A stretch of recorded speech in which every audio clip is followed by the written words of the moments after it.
Hello everyone, welcome to the course on modes. Before we go any farther, I just want to assure you that modes are a very simple thing, and in fact, if you know your major scale, you already know one of the common modes. We call the major scale Ionian mode, and most of us are aware, I think, of its construction, but let's review it really quickly. So if I play the note G, and I go whole, whole, half, whole, whole, whole, half. In other words, a whole step is 2 frets, a half step is 1 fret. Check out this pattern, whole, whole, half.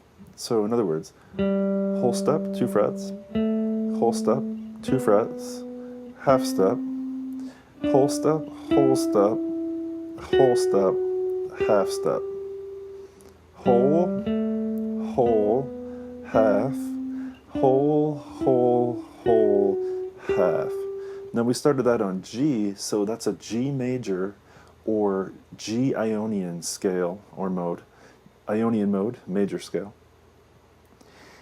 If we take that as our base and we start to alter some of the tones, we'll get other modes. So just as a little preview here, let me just show you a couple of them. If we took the G major scale and we raise the 4th scale degree, we get what is called a Lydian mode. This is generally thought of as kind of the brightest sounding mode. And it sounds like this. If we played...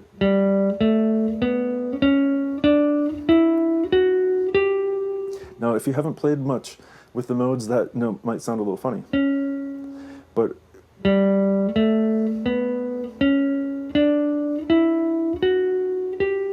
so my thinking is G major, whole, whole, half, whole, whole, whole, half, only I'm raising the 4th scale degree. So I have 1, 2, 3, sharp 4, 5, 6, 7, 8, relative to G major or G Ionian.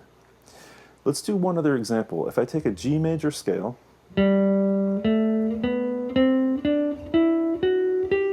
whole, whole, half, whole, whole, whole, half. That's worth putting on the wall somewhere. That's all you need to know. The rest of the theory in the course is just extrapolated from that simple formula. Whole, whole, half, whole, whole, whole, half. That's a G major scale. Now, if I lower the 7th, I get what's called Mixolydian mode. And you'll probably notice this one sounds a little bluesier. Check it out. This would be 1, 2, 3, 4, 5, 6, flat 7. Maybe some of you know.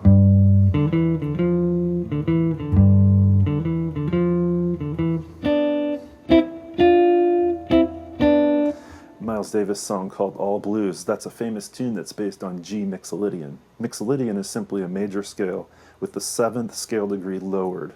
And so we could come up with a formula for that mode. We could say it's a whole step, half, whole, half, whole. See, it's just slightly different than the major scale. But really, what I want to drive home in this first part here is that whether, you could search the internet indefinitely. You could look at derivative approach and parallel approach, and you could look at all these fingerings, and you could go mad with the modes.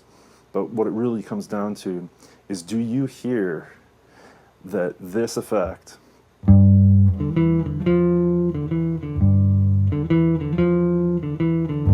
is a lot different than this?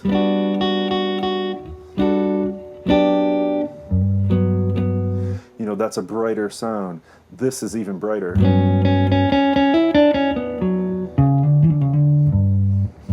That's a Lydian sound.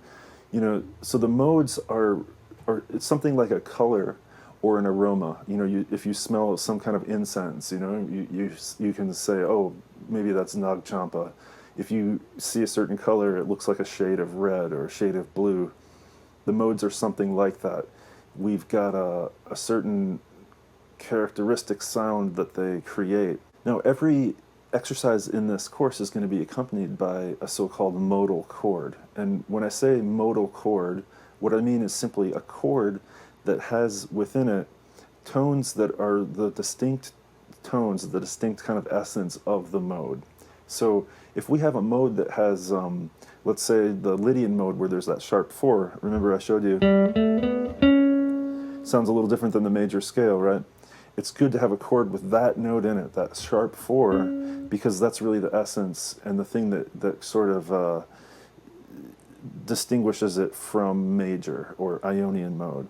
And so all of these chords that accompany the exercises are simply chords that include those sort of quintessential color tones for the given mode. So I know that this theory section was pretty cursory and pretty quick. I would encourage you, if you have any sort of confusion at all or any questions, don't hesitate to use the comment box below and we'll clear things up. I would rather err on the side of not enough information, because I feel like we can get really bogged down in the theoretical aspects of modes. The main thing is to be able to use them, though, and to be able to see the context and the utility of them. And I think that comes from just the experience of playing the patterns, hearing them, and improvising. And whether we think about modes as derivative or parallel, or we use all these different systems and terminology, really those things are all sort of secondary to the primary thing of being able to recognize the musical or the emotional quality and effect or affect of each of the modes. So please don't hesitate to leave suggestions, questions, comments, concerns in the comment box. But for right now, we're going to keep the theoretical discussion to a minimum, and we're just going to move on to playing these 7 modes, and I think you'll find it pretty enlightening. So here we go.